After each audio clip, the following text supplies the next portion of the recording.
You just mentioned woman. What was it like working with her? Oh, dude, she was the best. That lady taught me so much. That lady taught me as much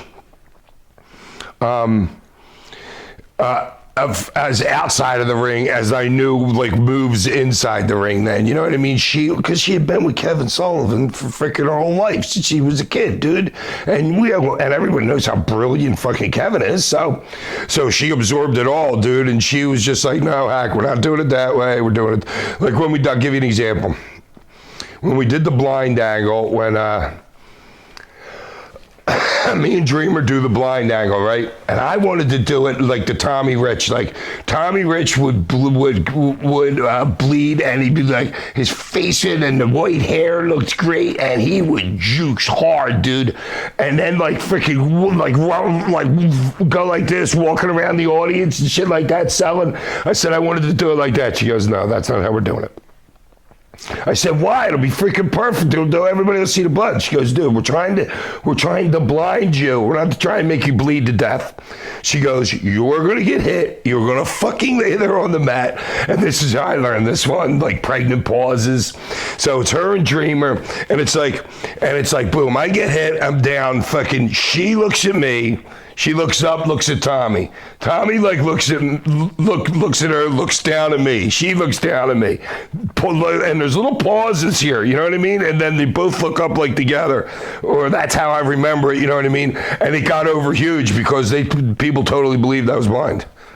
Wow. Which you can't even do nowadays, but we were good at keeping secrets, like surprises and stuff like that. All the surprises, if there was a surprise, I was the one to pick them up at the airport because I was the one that they could trust that nobody else would find out about. I remember Steiner and a couple other guys coming in, and I had to take them out to dinner and shit before the show.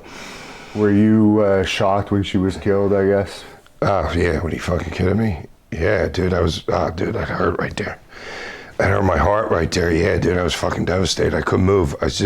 Vince got us all together. I'm in, what's that town in Texas on the fucking ocean? I forget I'm in Texas. And, there's like 70 of us there. He sits us all down, and we knew it was going to be Benoit was dead. And then they hit us with the kid.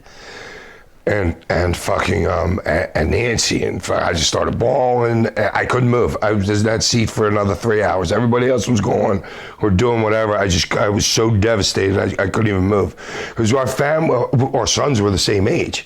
My son, which son was that? Oh, that was Oliver. I had 5 sons, so I'm trying to think of like which one it was. And yeah, they were the same age, and they would bring them to shows, like the big shows. So fucking our kids would play together, and me and Nancy were super tight. So obviously she knew, because Chris had been he had been in ECW for a long time, but me and him didn't talk much. It's like, hey dude, how you doing? You know what I mean? But then I guess he figured out. Nancy told him how cool I was, and Chris buddied up to me like right away. Oh, and then I had to tell, I had to tell who was in the ring. Oh, Davey Boy was Davey Boy? Oh no, that was an Owen Hart story. That was when Owen died. Sorry, that was a different story. So I forget where I was. Where the fuck was I? With Owen Hart dying, you must have been in WCW then. Yes. Oh, yes. And I think Davey Boy and nobody wanted to tell him. Oh, no, that's it. I'm a freaking idiot. No, it was Chris that was in the ring. All right, so that's the Benoit thing. Chris was in the ring, and everybody's phone just starts blowing up. And I think it was DDP was the first one to say it. He was like, dude, Owen just fell out of the fucking ceiling, whatever. We didn't know that he was actually freaking, like, dead at, like, right away, but, like, 10 minutes later. And Chris is in the ring, and nobody wanted to tell him. And I had just lost my brother. My brother had died, and Chris knew that, and so I was like, dude, no, like, what the fuck? Who's going to tell Chris? I said, I'll tell him. And I told him I don't even remember the action, just just astonishment. Like, whoa, what the fuck? You know what I mean? But yeah, I was the one that had to tell Chris then. So you were close with him. Chris was cool, dude. I don't know why he liked me, but yeah, he was really cool.